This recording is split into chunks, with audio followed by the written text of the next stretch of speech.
واپڈا ہے اور ڈیسکوز ہے، ان کے اندر آج پتہ چلا کہ 450 ارب روپے کا اینول جو ہے لاس کی طرف جا چکا ہے. تو اس کا مطلب ہے کہ 1 بلین روپی 1.5 بلین روپی جو ہے پر ڈے کے حساب سے پاکستان کے حکومت کو کاسٹ کرے گا ایڈیشنل، اور پاکستان کے عوام کو کاسٹ کرے گا ایڈیشنل. تو یہ جو لائبلٹیز ہے یہ اگلے مئی کے مہینے تک میرے خیال میں کوئی $300 ملین جو ہے وہ ان کو فوری طور پر رقم ادا کرنی ہے، اور جو کرنسی ہے وہ فری فال ہو رہی ہے. مولانا بخش چانڈیو صاحب، یہ بڑی اہم بات ہے، اور ہماری بھی اطلاع یہی ہے کہ کم از کم $258 ملین پاکستان کو مئی تک صرف IMF کو ادا کرنے ہیں. اور اب یہ نگران حکومت جو ہے اس کے سامنے صرف الیکشن کا انعقاد ایک چیلنج نہیں ہوگا، اس نے یہ $258 ملین کو بھی ارینج کرنا ہے. ظاہری بات ہے یہ پیسے ارینج کرنے کے لیے وہ کیا کریں گے؟ وہ پیٹرول کی قیمت بڑھائیں گے، وہ بجلی کی قیمت بڑھائیں گے. تو آپ یہ نہیں سمجھتے کہ نگران حکومت جو ہے وہ بہت زیادہ دباؤ میں آ جائے گی؟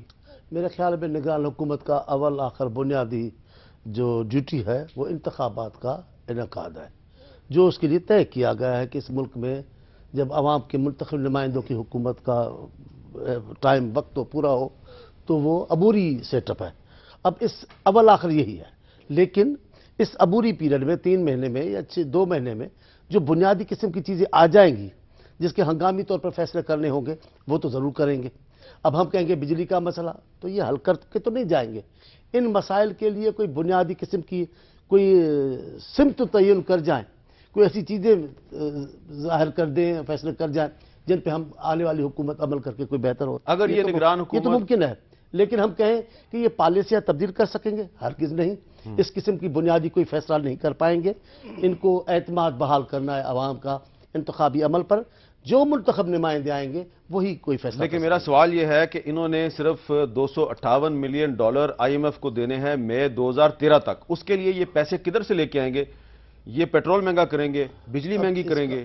اس کا میں تو فوری طور پہ جواب نہیں دے پاؤں گا.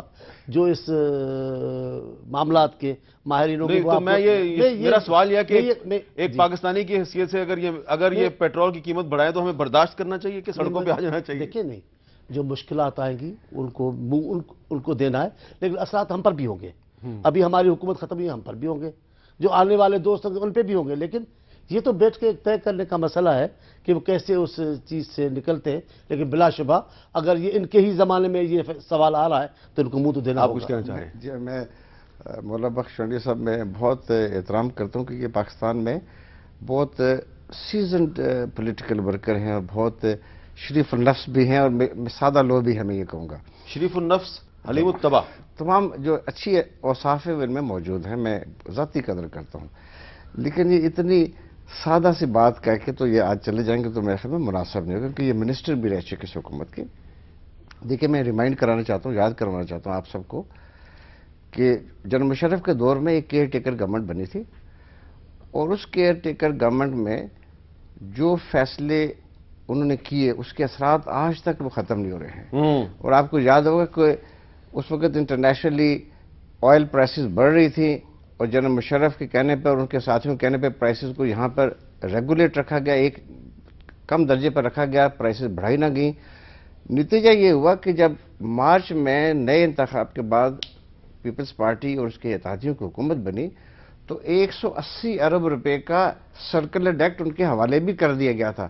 اور آج وہی سرکولر ڈیٹ جو ہے پچھلے 5 سالوں سے جو بڑھتا جا رہا ہے، کیونکہ اس کو چیک کرنے کی کوئی ایفرٹ بھی نہیں کی گئی، تو ڈیٹ از اراؤنڈ $400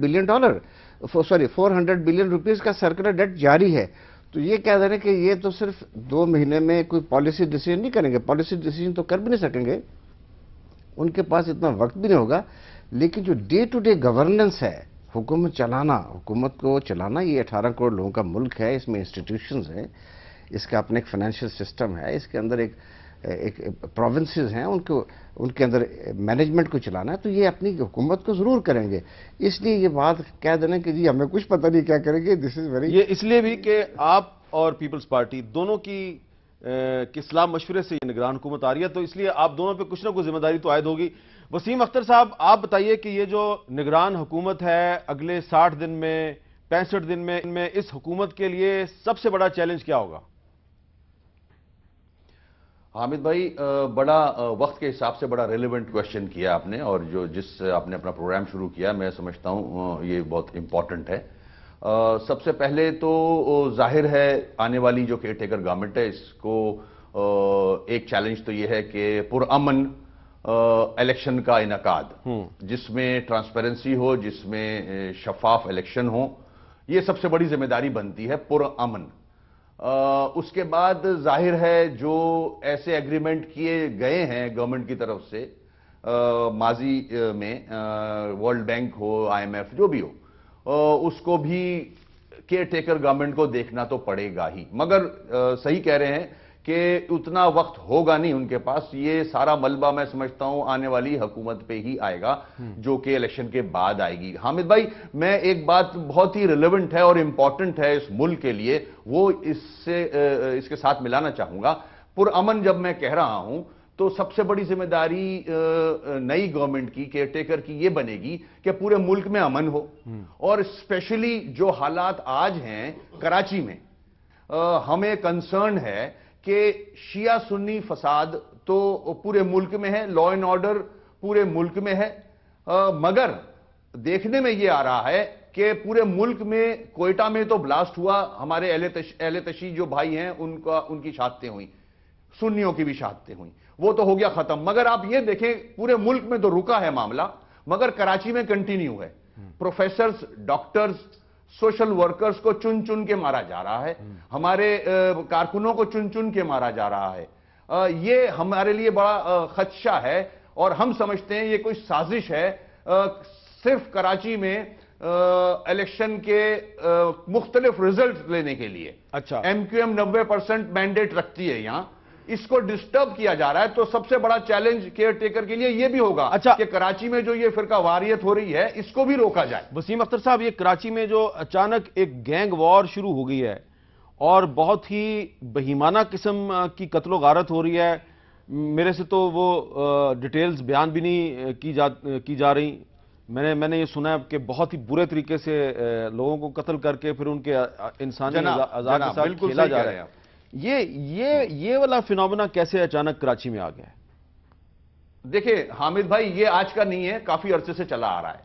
ماضی میں اگر آپ کو یاد ہو، لیاری گینگ وار والوں نے لوگ اغوا کیے تھے اور گردنیں کاٹی تھیں ان کی، اور اس کی یوٹیوب پہ فلم بھی موجود تھی، ٹھیک ہے۔ ابھی تھوڑے دن پہلے 3 لوگوں کو قتل کیا گیا اور ان کے ٹکڑے ٹکڑے کیے گئے اور ٹکڑے جلائے گئے، گردن کاٹ کے سر کی سے فٹ بال کھیلی گئی۔ اب ہماری لا انفورسمنٹ ایجنسیز کیا کر رہی ہیں؟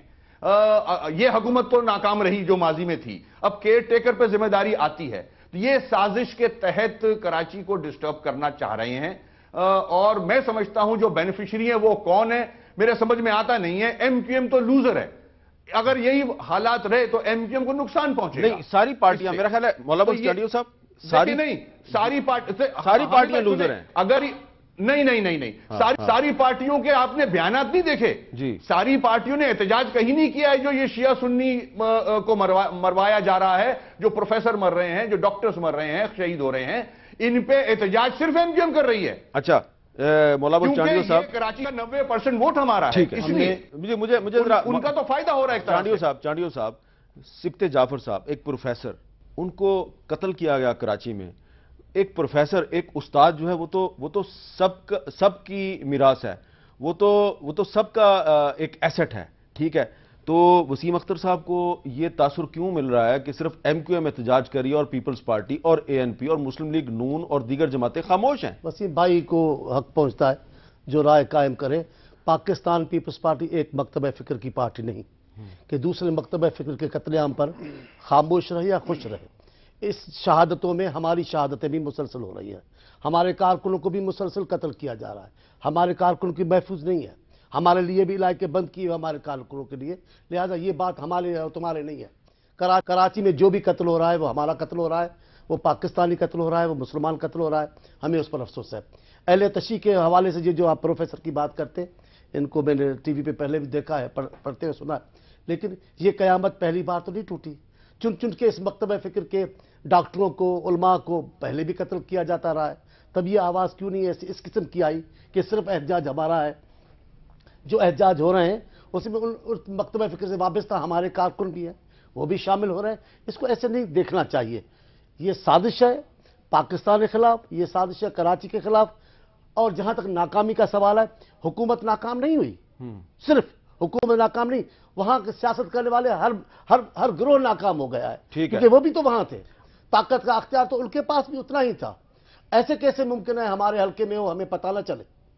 تو میرے حلقے میں جب ناکامی ہو رہی ہے تو صرف حکومت کی نہیں، میری بھی ناکامی ہے۔ وسیم اختر صاحب، بالکل آپ کا یہ آبزرویشن درست ہو سکتی ہے کہ ایم کیو ایم کے کارکنوں کو اور ان کے ہمدردوں کو بھی قتل کیا جا رہا ہے، لیکن پچھلے دنوں کراچی میں پروین رحمان صاحبہ ایک ہیومن رائٹس ایکٹیوسٹ تھیں، سوشل ورکر تھیں، پروین رحمان صاحبہ کو قتل کیا گیا، اور وہ A N P, M Q M اور پیپلز پارٹی تینوں جماعتوں کی بہت بڑی کرٹک تھی، ناقد تھی۔ میں نے خود ان کے انٹرویو سنے ہیں، ان کو تینوں جماعتوں سے بہت شکوے شکایت تھے۔ تو کس نے قتل کیا؟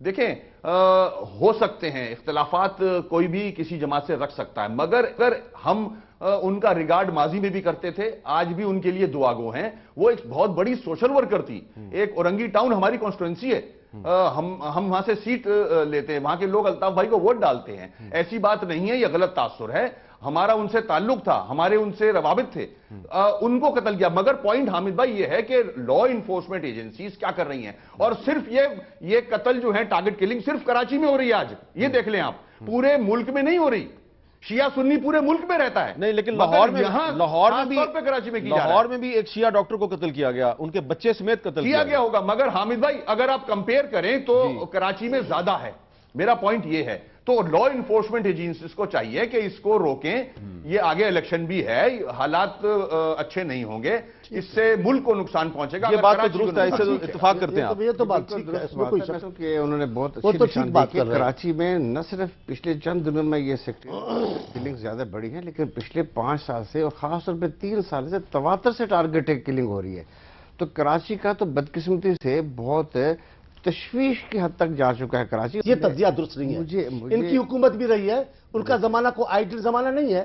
آپ نے کراچی کو فوج کے حوالے کیا، آپریشن شروع کروایا، اس کا مطلب کوئی سکون تو آپ کے زمانے ماضی نہیں، یہ میں یہ نہیں میر صاحب، میں کبھی بھی ماضی میں اس انداز سے نہیں جاتا۔ نگران حکومت کے لیے چیلنج ہے۔ ہاں، یہ جو اب ایم کیو ایم پیپلز پارٹی، میں یہ نہیں کہہ رہا، میں کہہ رہا ہوں تجزیہ ایسا کرنا چاہیے، بڑے عرصے سے بھائی ہے میرا کوئی قطن مقصد، اچھا میں ایک بریک لیتا ہوں، میرا مقصد قطن جو ہے وہ تنقید نہیں ہے، ایک ریالٹیز ہیں، پوری دنیا جانتی ہے۔ اچھا ایک ریالٹی اور بھی ہے، زمانہ تو آپ کا ایک ریالٹی اور بھی ہے، ہماری خوش قسمتی ہے کہ وسیم اختر صاحب بھی موجود ہیں، آپ بھی موجود ہیں، کہ سندھ میں گورنر تو ایم کیو ایم کا ہے، اور اپوزیشن لیڈر جس سے صلاح مشورہ کر کے آپ نگران وزیر اعلیٰ کا تقرر کر رہے ہیں، وہ بھی اپوزیشن لیڈر بھی ایم کیو ایم کا ہے۔ اتفاقات ہیں زمانے کے، یہ وسیم اختر صاحب سے بھی پوچھنا ہے اور چانڈیو صاحب سے پوچھنا ہے ایک وقفے کے بعد۔